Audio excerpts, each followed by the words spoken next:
오늘 저와 여러분이 읽으신 이 마가복음 13장의 말씀은 소묵시록이라고도 불리우는 이 마지막 때에 일어날 예언에 대한 메시지가 담겨져 있습니다.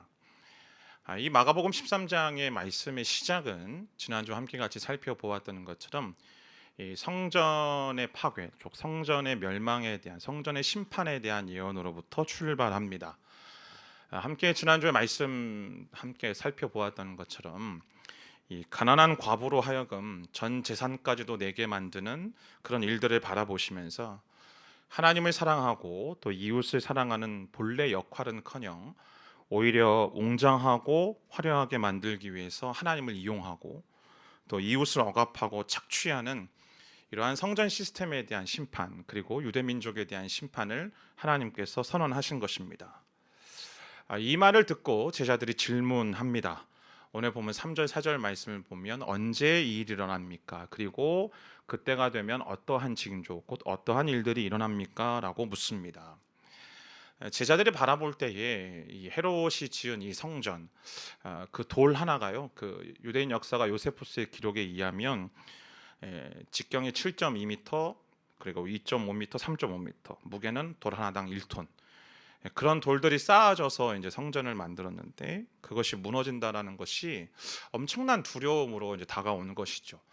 더더군다나 이스라엘 백성들에게 있어서 성전은 하나님의 임재를 상징하는 것이고, 그 하나님의 임재를 상징하는 성전이 파괴된다라는 것은 곧 하나님의 심판을 나타내는 것이기 때문에 제자들은 도대체 이 일들이 언제 일어나는 것인가에 대한 궁금증과 두려움들을 가지고 예수님께 질문하는 것입니다.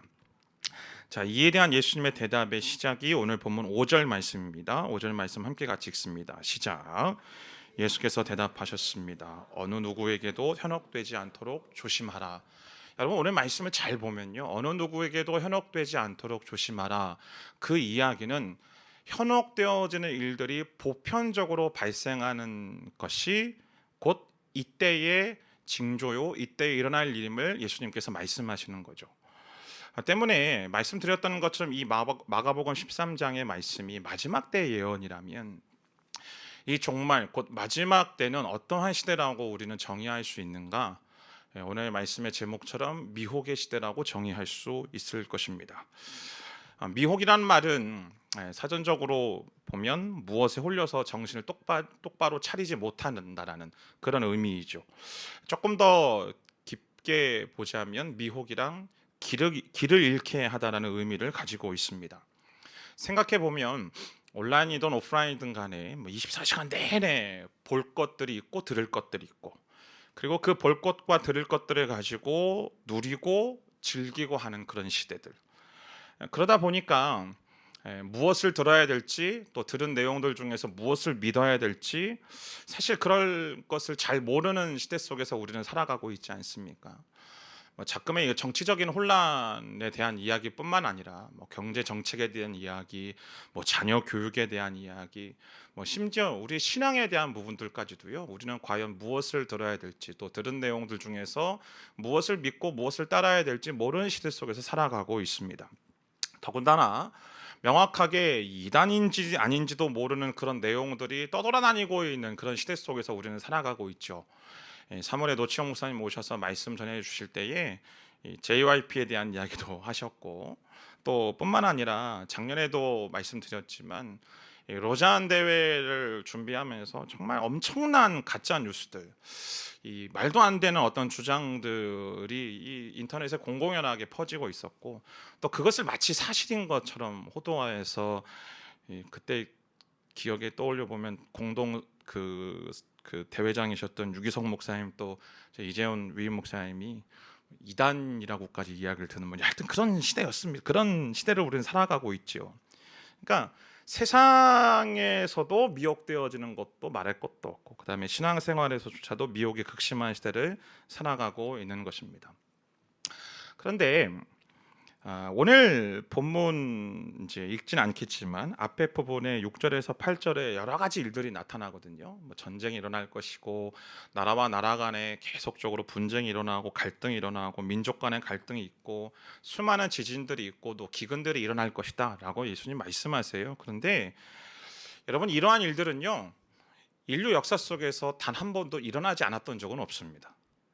그러니까 예수님께서 십자가에서 죽으시고 부활하신 이후로부터 계속적으로 일어났던 일들이고요. 그리고 앞으로도 계속 일어날 일입니다. 무슨 말인가? 이러한 성경에 기록된 재난과 혼란의 상황들을 바라보면서 말세야 말세, 우리는 마지막 때를 살아가고 있어, 막 너무 긴장하며 살아가는 것보다는 오늘 이 예수님의 말씀처럼 이러한 시대 속에서 이러한 시간들을 살아가면서 우리는 미혹되지 않고 현혹되지 않도록 조심하며 살아가는 것이 더 중요하다라는 것이죠. 그렇다면 이러한 미혹의 시대 속에서 살아가는 그리스도인이 저와 여러분이 예수님의 말씀대로 누구에게도 현혹되지 않도록 하기 위해서는 우리는 어떻게 해야만 할까? 크게 세 가지를 이야기를 하려고 하는데요. 첫 번째 말씀은 정신을 바짝 차리고 우리는 깨어 있어야 된다는 사실입니다. 마가복음 13장 1절부터 시작해서 오늘 본문 마지막 절인 37절까지의 말씀 속에 계속적으로 반복되어지는 이야기가 있습니다. 바로 그 말은 정신을 바짝 차리라는 말이고 깨어 있으라는 말입니다. 무려 세 번 또는 이제 같은 의미로 네 번 정도 사용하죠. 정신을 바짝 차리다, 깨어 있으라는 말을 NIV 성경으로 보면 그냥 한 문장으로 명확하게 이야기합니다. Be on your guard. 그러니까 경계심을 늦추지 말라라는 이야기죠. 그러니까 이 말 자체가요, 어떤 사건이나 어떤 위험이 발생할 수 있으니, 발생할 가능성이 있으니 주의를 기울이라고 경고하고 있는 것입니다. 계속 알람 사인을 주는 것이죠.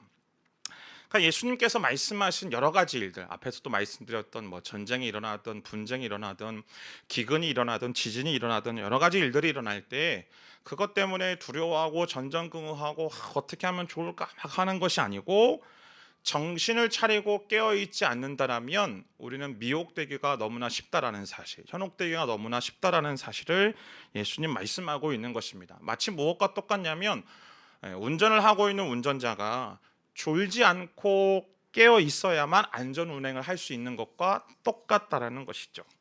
자, 그러면 우리가 이 미혹의 시대 속에서 정신을 차리고 깨어 있지 못하면 어떤 일들이 발생할까요?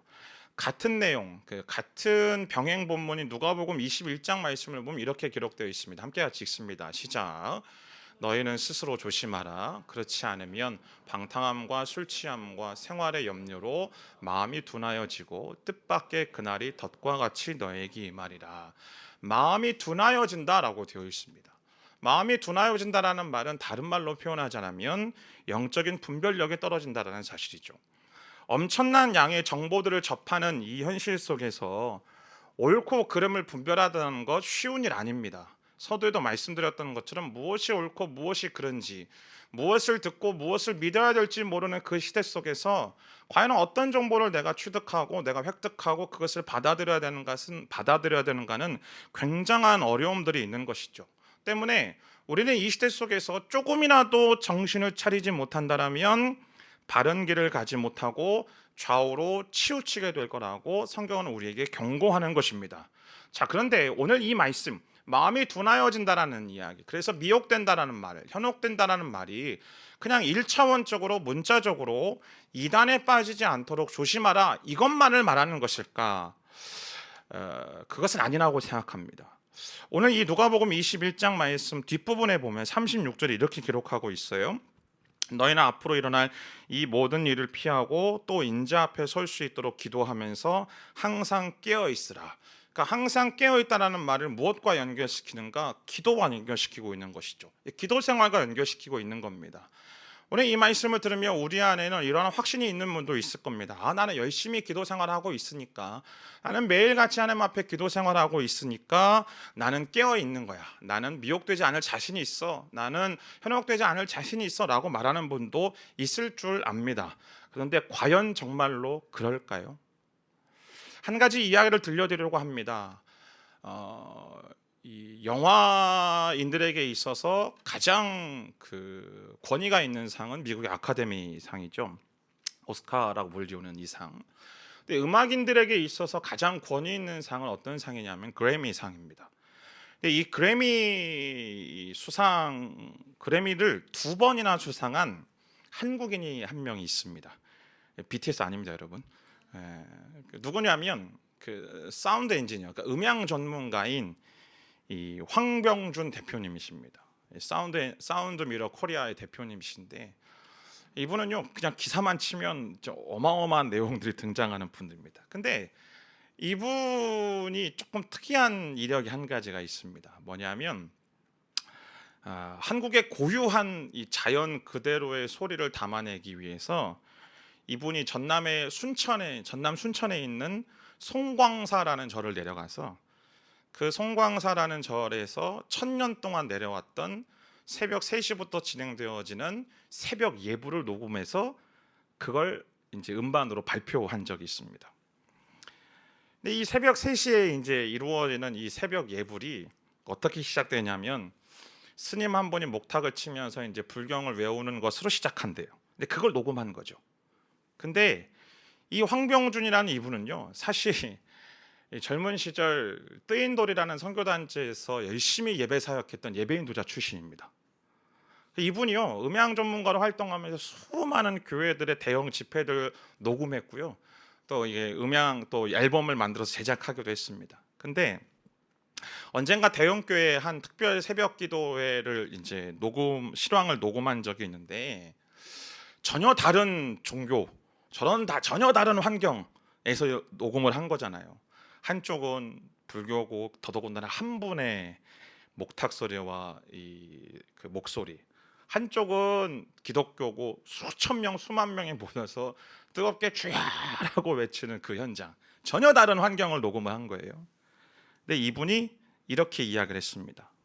송광사 스님 한 분의 독경 소리가 수천 명의 성도들의 기도 소리를 압도한다라고.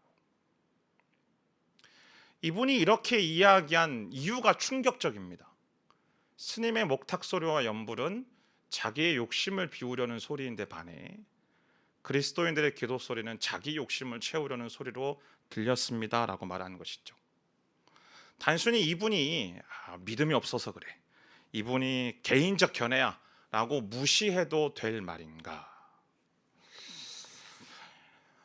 여러분, 그리스도인들은 세상과 달리 살아야 되죠. 왜? 세상과는 다른 가치와 다른 이제 기준을 가지고 살아가야만 되는데 어쩌면 우리는 세상의 가치와 똑같은 것을 가지고 살아가고 세상의 기준과 똑같은 기준으로 가지고 살아가다 보니 우리가 내는 소리 자체가 세상에서 내는 모든 소리의 파장과 별반 차이가 없기 때문에 그 소리에 묻혀버리고 또는 시끄럽게 들리는 것은 아닌가라는 생각이 듭니다. 오늘 본문 14절 말씀을 보면요, 예수님 이렇게 말씀하세요. 멸망하게 하는 가증한 것이 있어서는 안 될 곳에 서 있는 것을 보면 유대에 있는 사람은 산으로 도망가라. 이 말씀은 우리가 다니엘서 말씀을 재작년에 함께 같이 나누었지만 다니엘서 9장에 있는 예언의 성취입니다. 멸망하게 하는 가증한 것, 이 주전 168년에 안티오쿠스 에피파네스 4세에 의해서 예루살렘 성전에 제우스를 위한 희생제물로 돼지가 바쳐지는 그런 일들, 그리고 이제 AD 70년에 로마 티투스 장군에 의해서 예루살렘 성전이 황폐화되었을 때에 이 로마 군인들에 의해서 짓밟혀버린, 이방인들에 의해서 짓밟혀버린 그 성전에 대한 모습들을 이야기하는 것이죠. 근데 여러분 가만히 생각해 보면 왜 예수님께서 이 이야기를 하셨을까? 어느 날 성전된 저와 여러분들 안에 거룩하신 하나님이 계셔야 될 그 자리에 우리도 마찬가지로 세상의 가치로 가득해져 버린 것은 아닌지. 그래서 우리가 내는 모든 기도의 소리의 거의 대다수가 나의 직장의 성공, 사업의 성공, 그리고 부요하고 안락한 노후를 위해서, 내 자녀가 잘 되는 것을 위해서, 내 자녀가 좋은 스펙을 쌓는 것에 대해서, 육체적인 건강을 추구하는 것에 대해서 내 인생에 어떠한 문제도 없고 어려움도 없이 살아가는 것이 우리 기도의 주요 내용은 아닌가요? 그런데 초대교회 성도들, 그리고 한국교회 초기의 역사 속에서 우리의 신앙의 선배들이 했던 기도의 내용들은 전혀 이와는 상관없는 기도를 했다라는 것이죠. 그들이 했던 기도들은 주님, 내가 주님과의 온전한 하나됨을 경험케 하여 주십시오. 내가 예수님 그리고 그분을 더 알아가게 해 주십시오. 말씀을 깨닫는 지혜가 임하게 하여 주십시오. 그리고 오늘 권사님 기도하셨던 것처럼 주 예수여 어서 오시옵소서, 그분을 기다리며 살아가는 삶으로 살아가게 해주십시오. 그리고 하나님의 나라가 온전히 임하게 해달라는 기도를 하였다라는 사실을 우리는 기록을 통해서 볼 수 있습니다. 어찌 보면 이러한 기도를 잃어버리고 살아가는 오늘날 그리스도인들의 삶이 곧 마지막 때를 말하는 가장 중요한 단초이지는 않습니까? 멸망에 가져간 것이 서 있으면 안 되는 곳에 서 있는 것을 본다라면 곧 성전된 우리 마음 가운데에 하나님을 갈망하고 하나님을 열망하고 하나님을 바라보고 하나님을 소망하는 것이 아니라 그저 나의 안락함과 나의 안위와 나의 인생의 편리함들을 위하여서 내가 기도하고 있다라면 오늘 우리의 기도의 소리, 기도의 파장은 세상의 소리와 세상의 파장에 묻힐 수밖에 없게 되는 것입니다. 그리고 전혀 무가치하고 의미 없는 소리로 치닫게 된다라는 사실이죠. 때문에 우리가 정신을 차리고 이 미혹의 시대 속에서 정신을 차리고 깨어 있는다라는 것은 그냥 기도하는 것이 아닙니다. 내가 하고 싶은 이야기, 내가 구하고 싶은 이야기 기도하는 것이 아니고 그 기도를 통하여서, 말씀과 기도를 통하여서 나의 믿음이 어디에 기초를 두고 있는가 점검하는 것이 정신을 차리고 깨어 있는 것입니다. 즉 반석이신 주님 위에 나의 인생의 기초를 올리고 있는가, 아니면 다른 곳에 기초를 두고 있는가. 내가 예수님께 인생의 기초를 놓는다라는 것은 예수님이 나의 주님이심을 고백한다라는 것이죠. 그리고 예수님이 나의 주님이심을 고백한다라는 건 내 인생의 주도권을 내려놓는다는 뜻입니다. 저와 여러분의 가치관의 중심, 기준이 주님이시고 우선순위가 주님이시고 그것을 고백하는 것, 그것이 믿음이라는 것이죠. 그리고 이를 점검하기 위해서 말씀 앞에 나아가고 그 말씀을 붙들고 기도하며 살아가는 삶, 그러한 삶이 정신을 차리고 깨어있는 삶이라는 거예요. 사랑하는 여러분, 참 힘겨운 시대 속에 살아가고 있습니다.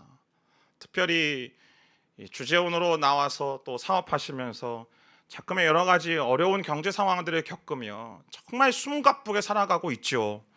그렇게 세상을 너무나도 바쁘게 살아가다 보니 어쩌면 하늘을 한번 바라보는 어떤 그 여유조차도 누리지 못하는 분들도 계실 것입니다. 그러나 여러분, 이렇게 바쁘고 여유가 없이 살아가는 와중에 우리가 기억하고 우리가 놓치지 말아야 될 것은 내 인생의 기초가 어디에 있는가 우리는 날마다 질문하며 살아가야만 합니다. 그렇지 않는다면 중요한 일들은 잊어버린 채 아무런 대비도 없이 살아가게 될 것이고, 세상의 소리에 묻혀버린 전혀 나의 욕심과 나의 자아에서 근거한 내가 기도라고 말하는 그런 잡다한 소리들로 가득한 인생으로 살아가게 될 것입니다. 나는 신앙생활을 오래 하고 신앙 경험도 있고 봉사도 열심히 하고 직분도 있으니 나는 괜찮다라고 생각하십니까? 아니요, 그렇지 않습니다. 고린도전서 10장 12절의 말씀에 보면 선줄로 생각하는 자 넘어질까 조심하라고 말하고 있잖아요. 이 도로교통공단에서 조사를 하나 했는데요, 2019년부터 2023년까지 국내에 발생한 교통사고들 중에 면허를 취득한 지 1년 미만의 초보 운전자가 낸 사고가 얼마나 될까요? 전체 2.5%에 불과합니다. 근데 무려 60% 이상의 사고를 누가 냈냐? 면허 딴 지 15년이 넘는 운전자. 자신 있다라는 거죠. 나는 괜찮다라는 겁니다. 아니요, 그럴 때 사고가 제일 많이 나는 거예요. 신앙생활 처음 하신 분들, 나는 아무것도 몰라요, 나는 하나님밖에 몰라 하는 분들은요, 오히려 미혹되기가 어려워요. 왜냐하면 하나님을 더 바라보는 마음이 더 크기 때문에. 근데 신앙의 경험이 있고 교회 생활 오래 하고 직분도 하고 아는 것도 많고 성경에 대한 모든 거 많은 것도 알잖아요. 그럼 우리는 우리 마음속에 에이 그거 나 아는 이야기잖아, 그거 다 내가 경험한 거잖아, 그런 순간 우리는 미혹되기 쉽다라는 거죠. 주님의 이름으로 축복합니다. 이 미혹의 시대 속에서 정신을 차리고 깨어있으며 살아가게 되기를 주님의 이름으로 축복합니다. 내 인생의 기초가 어디에 있는지를 날마다 점검하며 그 하나님께 나아가 이 미혹의 시대 속에서 좌우로 흔들리지 않고 살아가는 저와 여러분들 되기를 주님의 이름으로 축복합니다. 두 번째, 어떻게 흔들리지 않고 어떻게 현혹되지 않고 살아갈 수 있는가? 온 힘을 다해 복음을 전하라고 오늘 말씀은 우리에게 이야기하고 있습니다. 마지막 때가 가까울수록 나타나는 또 한 가지 현상이 있습니다. 그것은 무엇이냐면 그리스도인들이 고난을 당한다는 것이죠. 오늘 보면 9절 말씀 함께 같이 읽습니다. 시작. 너희는 정신을 바짝 차려야 한다. 너희는 법정에 넘겨지고 회당에서 매질당할 것이다. 초대교회가 시작하면서 대부분의 예수님의 제자들이 겪어왔던 일들입니다. 초대교회 성도들이 겪어왔던 일들이죠. 단순히 직장이나 그 이웃들에게 어려움을 당하는 그 정도 수준이 아니라 이 국가적인 핍박이고 권력자들에 의한 핍박을 받았다라고 성경은 우리에게 기록하고 있지 않습니까? 베드로와 요한이 사내들인 공의 법정에 서게 되고, 또 바울이 이 매를 5번이나 맞는 태형, 이 40에서 하나 가만 39대의 매를 맞는 일을 5번이나 했다라고 고백하고 있고, 그뿐만 아니라 사도행전 22장 이후부터 보면 유대의 총독이었던 벨릭스와 베스도 앞에서 재판받고, 그 이후로 성경이 우리에게 말하고 있지는 않지만 역사의 기록에 의하면 로마 황제 앞에서도 재판을 받았다라고 기록하고 있죠. 이 제자들을 포함한 초대교회의 순교의 이야기를 들어보면요, 참 듣기만 해도 그 참혹함은 이루 말할 수 없습니다. 여러분, 과연 그때만일까요? 아니요, 지금도 마찬가지입니다. 지금도 저와 여러분은 안전한 곳에 있을지는 모르겠지만, 그러나 수많은 사람들이 역경과 핍박에 직면하며 살아가는 것이죠. 그뿐입니까?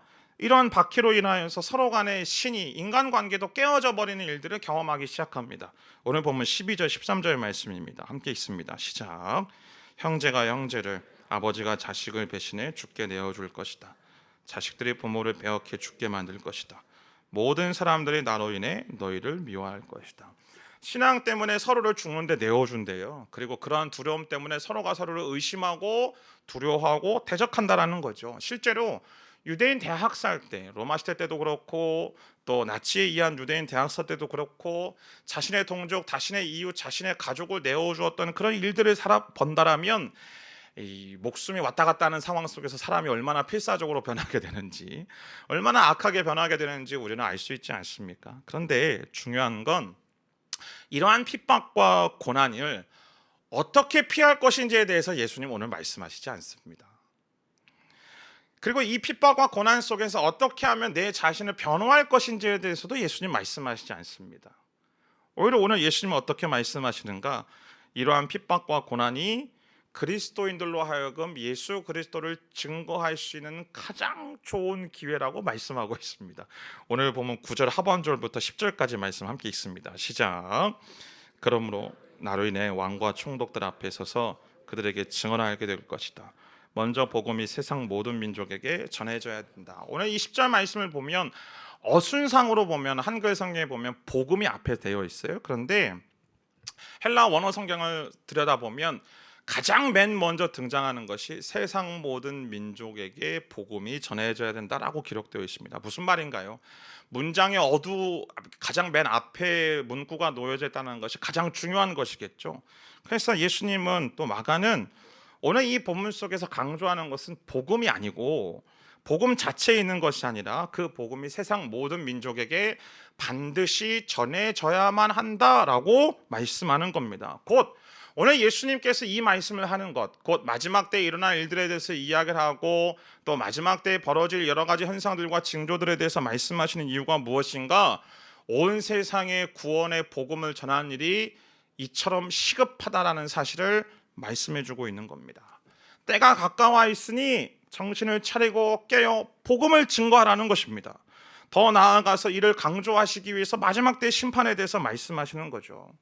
중요한 것은 이 마지막 때에 복음을 전하라는 이 사명은 어떠한 특수한 사람들, 선교사님들이나 목회자들이나 어떤 일반 전도 사역자들에게만 주신 내용이 아니라 예수를 믿는 저와 여러분들에게 모든 이들에게 주신 사명이라는 것이죠. 마태복음 28장 19절 20절 말씀을 보면 그 내용 아닙니까? 그러므로 너희는 가서 모든 민족으로 제자를 삼아 아버지와 아들과 성령 이름으로 세례를 주고 내가 너희에게 분부한 모든 것을 가르쳐 지키게 하라.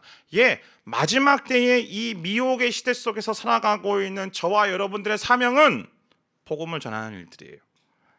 이 미혹의 시대 속에서 그냥 어려움 없이 고난을 어떻게 하면 피할 수 있을까? 어떻게 하면 핍박을 당하지 않을 수 있을까? 그것에 대해서 고민하며 살아가는 것이 우리의 삶의 목적이 아니고 삶의 이유가 아니라 저와 여러분이 오늘 이 순간 이 시대 속에서 이 땅 위에서 살아가고 있는 가장 중요한 사명은 복음을 전하는 일인 줄 믿습니다. 우리의 관심이 핍박과 고난을 어떻게 하면 벗어날 것이 아니고 저와 여러분을 통해서, 나를 통하여서 이 복음이, 하나님의 복음이 나의 가정 가운데, 나의 직장 가운데, 나의 이웃 가운데, 이 중국 땅 위에 온 세계와 열방 가운데 어떻게 전해질 것인가에 대해서 꿈꾸며 살아가는 것, 그것이 오늘날 이 마지막 때를 살아가는 저와 여러분들의 삶의 태도라는 것이죠. 초대교회 역사를 보면, 사도행전에 나타난 초대교회 역사를 보면 스데반이 순교한 다음에 이 유대인들에 의해서 교회가 핍박당할 때에 모든 사람들이 다 흩어졌죠. 그래서 교회가 무너졌습니까? 아니요, 그렇지 않죠. 오히려 예루살렘을 벗어나서 온 유대와 사마리아로 복음이 증거되어졌습니다. 안디옥 교회, 그 선교 역사, 초대교회 선교 역사의 가장 중추적인 역할을 감당했던 안디옥 교회 탄생 배경은 예루살렘 교회가 핍박당했기 때문에 그 안디옥 교회가 탄생한 거예요. 그리고 그들의 참혹한 순교로 인하여서 로마가 복음화된 것이죠. 한국 교회도 마찬가지입니다. 가장 힘들고 어려울 때에 우리 신앙의 선배들이 핍박당하고 그들의 순교함으로 인하여서 저와 여러분이 지금 예수를 믿는 것이고, 오늘날 우리가 자유롭게 신앙생활하며 하나님을 아버지라 부르며 기도하며 살아가는 것이죠. 오늘날 이 시대도 마찬가지라고 저는 믿습니다. 코로나 이 팬데믹을 거쳐오고 또 지금의 정치적이고 경제적이고 전 세계 혼란의 시기 속에서 우리는 일부 교회에 바람직하지 않는 그런 민낯들을 바라보고 있죠. 그러면서 교회들이 함께 비난과 조롱을 받고 있습니다. 굉장히 어려운 시기를 지나가고 있습니다. 뿐만 아니라 포스트 모더니즘과 이 인본주의 앞에서 휘청거리는 일들을 우리는 날마다 경험하고 있지 않습니까? 그런데 여러분, 지금이야말로 교회가 교회다워지고 온전한 복음을 들고 증거할 시기인 줄 믿습니다. 많은 이들의 청년들이 교회를 떠난다고 말합니다. 예, 맞습니다. 그런데요, 진정한 복음으로 복음을 증거하고 복음에 매여서 살아가고 있는 그런 교회, 복음이 선포되어지고 있는 그런 교회로 다시 청년들이 돌아오고 있다는 사실들이 우리에게 무엇을 말해주나요? 아직 교회는 희망이 있다는 것이고, 아직 교회는 할 일이 있다는 것이고, 이 땅과 이 마지막 세대 속에 복음을 증거해야 되고 진정한 복음을 선포해야 될 그런 책임이 우리에게 주어졌다는 겁니다. 내가 단순히 그냥 일주일에 한 번 교회 나와서 예배드리고 봉사하고 그것이 아니고, 어떻게 이 시대 속에서 교회된 내가, 그리고 우리의 교회가 어떻게 기도하고 어떻게 복음을 증거하고 어떻게 나아가야 될지를 고민하며 살아가는 것, 바로 그것이 이 마지막 때를 살아가고 있는 저와 여러분들의 모습이어야만 되는 줄 믿습니다. 근데 어떤 분들은 이렇게 이야기하시겠죠. 아니, 미혹의 시대 속에서 미혹을 받지 않는 것과 복음을 전하는 것과 무슨 상관관계가 있냐고. 1대1 하신 분들은 기억하시겠지만, 전도의 과 속에서 우리가 복음을 증거하고 전도하게 되면 우리가 어떻게 된다고요? 내 신앙이 더 확고해지는 거예요. 그리고 나의 신앙의 고백이 명확해지는 것이고요, 내가 복음을 전할 그 대상자를 위해서 기도하지 않을 수가 없는 거죠. 그러니까 하나님이 기뻐하시는 기도를 하게 되어지니 미혹함을 당할래야 당할 수가 없는 겁니다. 사랑하는 여러분, 분명한 건 예수님 말씀하셨던 것처럼 세상은 교회를 미워합니다. 물론 세상이 미워한다라고 다 좋은 교회는 아니겠죠. 근데 좋은 교회는 반드시 세상이 미워합니다. 언제나 그럴 겁니다. 그러나 오늘 주님을 말씀하십니다. 끝까지 견디는 자가 구원을 얻게 될 것이다라고. 오늘 13절 하반부 말씀이죠. 끝까지 견디는 사람은 구원받을 것이다. 말씀을 오해하지 마십시오. 견뎌야만 구원받는다라고 말씀하시는 게 아니에요. 구원받은 사람들에게 나타나는 자연스러운 현상은 끝까지 견디는 것이요 인내라고 말하고 있습니다. 갈라디아서 5장의 성령의 열매 중에 하나가 인내 아닙니까? 곧 구원의 확신이, 내가 예수를 믿고 그분으로 인하여서 내가 구원받고 내가 하나님 나라에 거하고 내 안에 하나님께서 거하신다는 그 확신이 고난과 핍박의 이 시기를 지나가는 동안 저와 여러분을 지켜준다는 거예요. 내가 버림을 받았다라고 그 느끼는 순간 속에서도, 내가 홀로라고 느끼는 그런 시간들 속에서도 성령님이 우리와 함께 계신다는 사실을 알면 우리에게 위안이 되는 것이죠. 그분이 우리를 지키시고 보호하시고 할 말을 주신다라고 말하고 있지 않습니까? 때문에 내 안에 계신 성령님, 그분께서 나와 함께 계신다는 사실을 알고 경험하는 이들은 우리가 이 땅 속에서 예수님이 오시는 그날까지 정신을 차리고 깨워서 온 힘을 다해서 복음을 전해야만 합니다. 이 OM이라는 선교단체에 속했던 둘로스라는 배가 2010년도에 퇴역했죠. 2010년도에 이 배가 퇴역할 때까지 무려 100여 년의 시간 동안 이 배가 전 세계를 돌아다니면서 복음을 증거하였습니다. 사랑하는 여러분, 교회는 그런 곳이 되어야만 합니다. 교회된 우리는 그런 사람들이 되어야만 합니다. 그냥 머물러서 안락하고 유유자적하면서 유람선처럼 살아가는 인생이 아니고 땅끝까지 복음을 실어 나르는 복음선으로 살아가는 저와 여러분의 인생, 우리의 교회가 되어지기를 주님의 이름으로 축복합니다. 마지막으로 세 번째, 어떻게 미혹당하지 않을 것인가? 오늘이 마지막인 것처럼 사는 것입니다. 이 서두에도 말씀드렸던 것처럼 오늘 4절 말씀을 보면 제자들이 묻는 건 그거예요. 언제 이런 일들이 일어납니까? 그리고 그 일들이 일어날 그때 어떤 징조가 있습니까? 왜 이렇게 시기에 집착할까요? 제일 중요한 건 하나님의 나라에 대해서 잘 모르기 때문에 그런 것이죠. 근데 더 나아가서 시기를 알면 준비할 수 있잖아요. 근데 이제 긍정적인 의미의 준비가 아니라 요때가 마지막 때면 지금쯤이면 아직은 괜찮네? 좀 놀아도 되겠네? 라는 생각. 이제 시험 공부하는 자녀들 보면 시험 날짜가 정해지면 그때부터 역산해서 나의 시험 스케줄을 짜지 않습니까? 그래서 요맘때쯤에 이 과목을 벼락치기를 하면 괜찮겠다라는 어떤 스케줄을 짜는 거죠. 근데 여러분, 연약하고 악한 인간의 마음속에도 동일한 마음이 있다라는 거예요. 우리가 말은 안 하지만 사실은 누가복음 23장에 예수님의 우편에 달렸던 강도를 때로는 부러워하지 않습니까? 그냥 일평생 내 마음대로 살다가 그냥 즐겁게 살아가다가 마지막 때 죽는 순간에 내가 예수님 믿겠다라고 고백해서 내가 하늘나라에 간다라면 얼마나 행복할까. 할렐루야. 저만 그런 생각한단 말입니까? 그래서 사실은 마지막 때가 언제라는 걸 아는 건 그렇게 복된 일은 아니라고 저는 믿습니다. 오히려 마지막 때를 모르고 살아가는 것이 날마다 긴장 속에 살아가는 것이죠. 그래서 이제 좋은 선생님들은 부지불식간에 시험 보지 않습니까? 쪽지 시험을 통해서 그 시험 점수를 가지고 이제 아이들을 평가하는 그런 의미로 예수님께서 말씀하시는 오늘 말씀의 결론이 오늘 보면 30절부터 32절까지 말씀입니다. 함께 같이 읽습니다. 시작. 내가 너에게 진실로 말한다.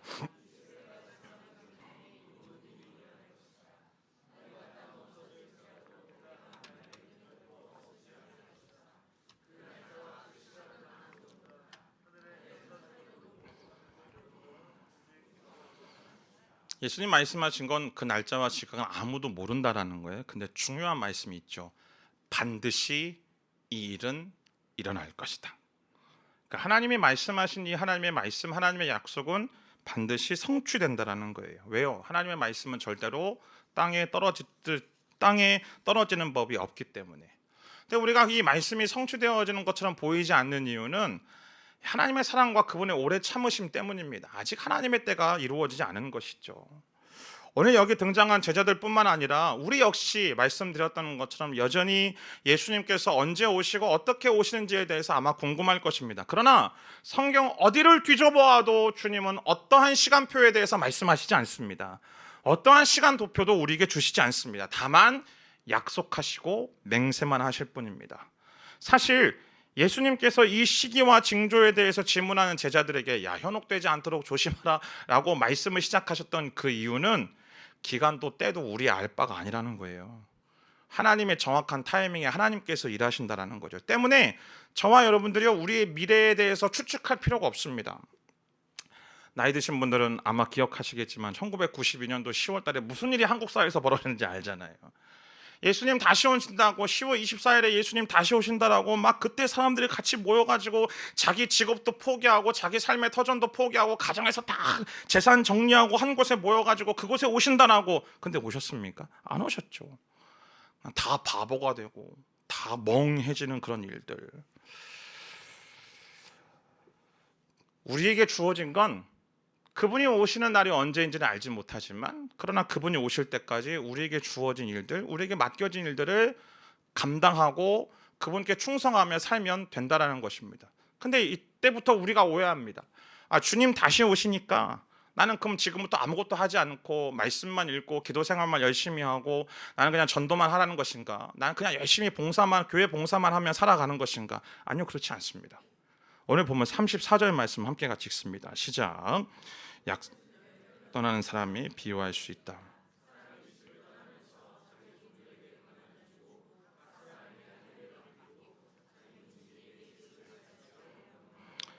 자, 말씀 보시면 각 사람에게 할 일을 맡기셨다라고 되어 있어요. 근데 이 본문은요, 복수형으로 쓰여져 있어요. 무슨 이야기인가요? 각자 그 사람에게 맡겨진 일들이 다르다라는 거예요. 다양하다라는 것이죠. 만약에 기도하고 말씀 보고 전도하고 그냥 교회 봉사만 하는 그냥 하나의 일이었다면 당연히 단수형으로 쓰여졌을 텐데, 오늘 이 본문은요, 각자 주어진 일들이 다 다르다라는 거예요. 마치 오늘 본문과 병행 본문이 마태복음 25장 하반부의 달란트 비유처럼 어떤 사람에게는 한 달란트, 어떤 사람은 두 달란트, 어떤 사람은 달란트, 5달란트를 주어졌다라고 말하는 것입니다. 이 일들은 개인의 영성일 수도 있고 복음을 증거하는 것일 수도 있고 교회 봉사일 수도 있습니다. 그러나 이 모든 일들을 뛰어넘어 저와 여러분들이 오늘 지금 이 시기대 속에서 나의 삶 속에서 하는 모든 세상 일도 포함되어지는 것입니다. 곧 내게 주어진 모든 환경, 내게 주어진 모든 일을 주님께서 나에게 맡겨주셨다라는 이름으로 기억하면서 청지기의 자세로 살아가라는 거예요.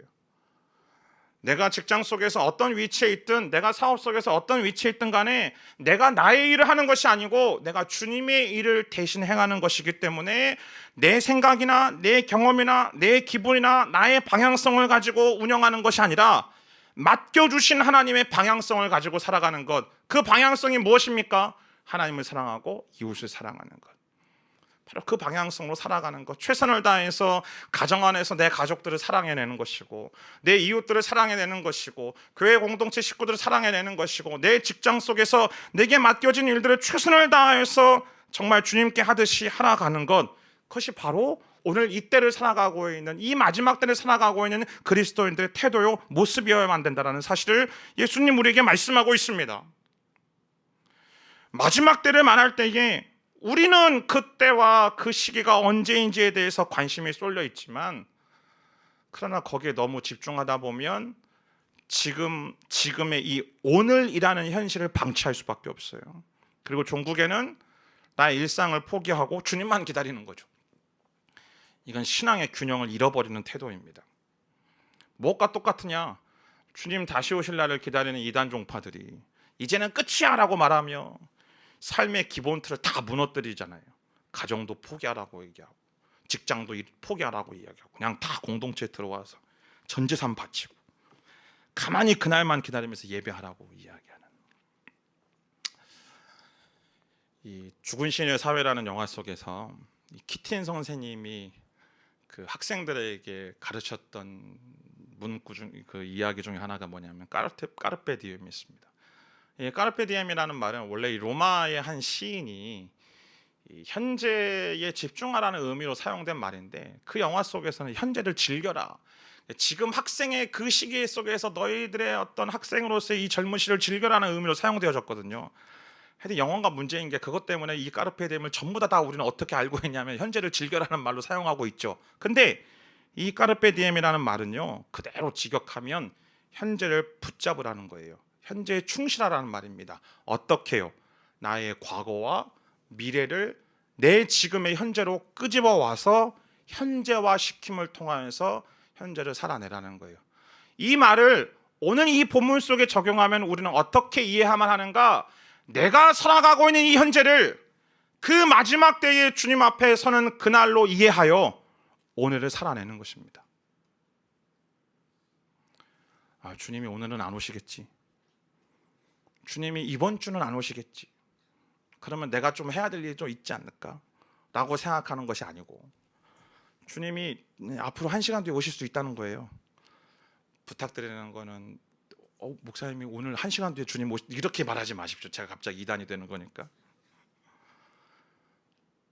1시간 뒤에 오실 때 그때라고 생각하고 내게 주어진 이 시간들 속에서 최선을 다해서 하나님을 사랑하고 이웃을 사랑하고 복음을 증거하며 살아가는 것, 그것이 오늘 우리의 삶이 되어져야만 합니다. 말씀드렸던 것처럼 힘들죠. 주재원 삶 정말 녹록지 않다라는 거 익히 들어서 알고 있습니다. 더더군다나 뭘 해도 상황이 나아지지 않는 지금 현실 속에서 어마어마한 압력들을 받으면서 살아가고 있는 분들, 그러나 여러분,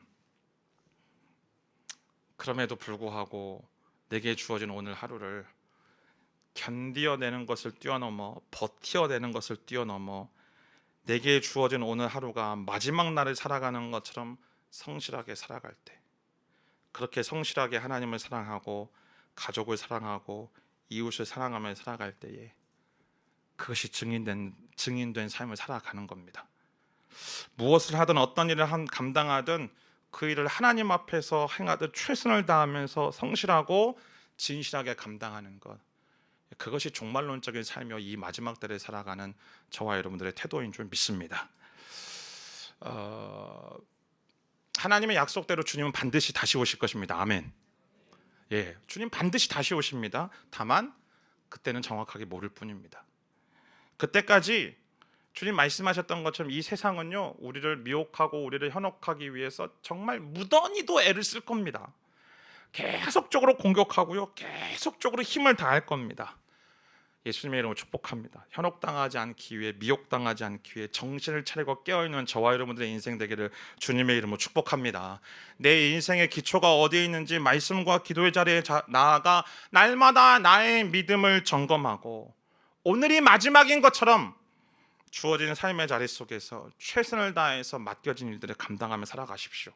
그리고 그것을 통해 복음을 전하는 인생이 되십시오. 그것이 바로 이 미혹의 시대를 살아가고 있는 저와 여러분들이 주님 앞에서 살아가야 되는 삶의 모습인 줄 믿습니다. 아멘.